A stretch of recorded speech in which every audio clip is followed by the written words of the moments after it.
سمجھتے ہوں مجھے اور آپ کو صحیح معنی میں مومن بنائے. ہاں جی، ایک عداوت ہے اور ایک بغض ہے، یاد رکھو.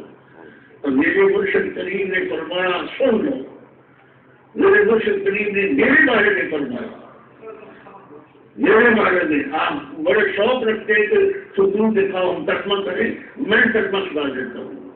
میرے بارے میں فرمایا کل من یعادیک او یبغضک فقد غلبت علیہ شہوتہ فہو من الہالکین. آپ نے فرمایا ہر وہ شخص جو تم سے دشمنی کرے گا یا جس کے دل میں تیرے بارے میں بغض ہوگا تو اس کے اوپر بدبختی غالب ہوگی، آخر وہ ہلاک ہو جائے گا.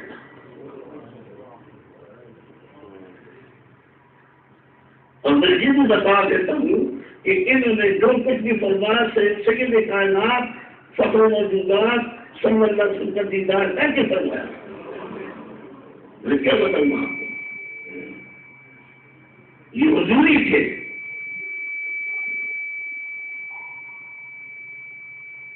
میں سنا چکا ہوں، اللہ سے معافی مانگتا ہوں کہ اللہ مجھے معاف کرے، میں اس کے اثرات نہیں بیان کرنا چاہتا، لیکن آپ نے یہ فرمایا ہے،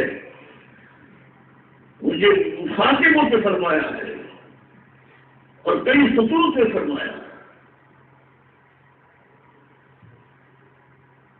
ہاں جی، فرمایا یا محبوب سید الانبیاء والمرسلین، یہ فرمایا. یہ ہوش میں رہو، یہ میرا ترجمہ بولنے نہیں کہ ابھی اور ترجمہ جو قرض پہنچ رہا ہے ضرور پہنچے، اور میں کھل کے اس سے کہوں گا کہ تو کس واسطے کی شرارتیں کر رہا ہے. یا محبوب سید الانبیاء والمرسلین کیا سمجھتا ہے؟ یہ اپنی نفسانیت سے کو کہہ سکتا ہے؟ آپ فرماتے ہیں اس دنیا میں سب سے پہلا محب تیرا میں ہوں.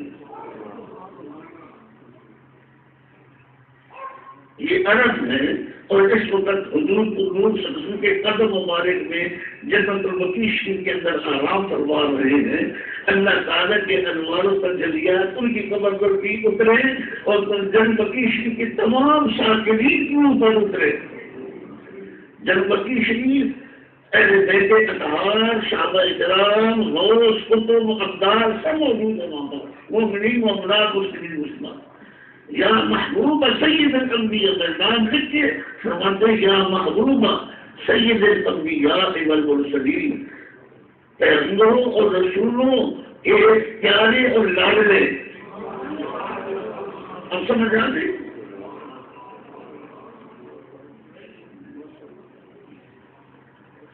خطوط کے ترجمہ کرنا چاہتے ہیں، نمبر بڑھانا چاہتے ہیں. میں کسی کو نمبر نہیں بنوانے دوں گا. نمبر ولی ہوگا جو اس کا ترجمہ کرے گا، آپ ولی نہیں ہیں. ہاں، اللہ تعالیٰ مجھے بھی سیدھا راستہ دکھائے اور آپ کو نہیں. میں ڈرتا ہوں، میں ڈرنے والا ہوں، یہ نہیں بات کہ میں نہیں ڈرتا. اللہ تعالیٰ کی نگرانی سے بہت کرتا ہوں، لیکن یہ باتیں یہی اسباب ہوتے ہیں بیان کرنے کے. یہ اسباب آپ نے اسباب پیدا کر دیے میرے لیے، اور بار بار اور بہت دن بھی ہوتا ہے. عداوت ظاہر ہوتی ہے، ذہن میں دشمنی کوئی کسی سے سلام نہ کرے، اس کو نہ ملے اور اس کے ساتھ عداوت کرے، یہ عداوت ہے. اور وہ یہ ہے کہ اوپر سے ہاتھوں میں اندر سے نفاق ہو، اور اسی کوشش بھی ہو کہ اس کو مار دے. آپ یہ کہہ رہے ہیں اور بھی ہے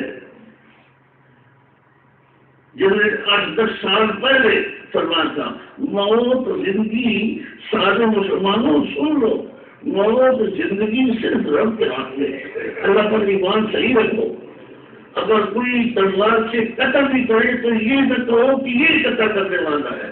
اللہ کریم جیسا وجد روح کی برشا ہے اس میں، اس کو موت دینے والا صرف ہے، کیونکہ موت اور زندگی مخلوق ہے. اللہ نے زندگی پیدا کی، موت بھی پیدا کی، اور پکے جادوگروں کے بعد لگ جاتے ہیں نشانے پر صحیح، مگر ان کے پاس علم غیب نہیں ہے. جو کہے کہ علم غیب ہے وہ گمراہ ہے. علم غیب اللہ کے پاس ہے، علم غیب کا مالک اللہ ہے، اور علم غیب اللہ نے حضور کو عطا کیا ہے، سید کائنات علیہ السلام کو عطا کیا ہے۔ اور سید کائنات علیہ السلام کو کون سا غیب ہے جو مخصوص ہے رب کریم کی ذات کے ساتھ؟ وہ مخصوص علم غیب حضور کو عطا کیا، اور وہ مخصوص غیب کوئی ولی نہیں جانتا اور کوئی فرشتہ نہیں جانتا۔ وہ مخصوص غیب سید کائنات خود عطا کرتے ہیں۔ اس لیے قانونی لکھا اگر کوئی کہے وہ مخصوص غیب کا اعلان کرے اور یہ کہے کہ مجھے حضور کو نور کی طرف سے نصیب ہوا ہے تو سچا ہے، کیونکہ اللہ تعالیٰ کسی کو بھی یہ غیب نہیں مانتا سوائے سید کائنات صلی اللہ علیہ وسلم کے۔ لہذا یہ میں عرض کر دیا، اللہ تعالیٰ کو منظور ایسے کر دے گا، بیٹھ کے وقت ایک آیا مبارکہ پڑھنے کا خیال تھا، تو میں تو سناتا رہتا ہوں نا، ایک آیا مبارکہ اس کا ترجمہ کرنا تھا، لیکن اللہ پاک کا حکم اس کی تقدیر وہ واضح ہے، اور الحمدللہ میں چاہتا ہی ہوں کہ اللہ مجھے میرے باتوں کو ایسا کرے کہ میں ہر وقت رب کریم کی اپنی منشا اس کی مشیت کے مطابق عمل ہو۔ وآخر دعوانا الحمدللہ رب العالمین۔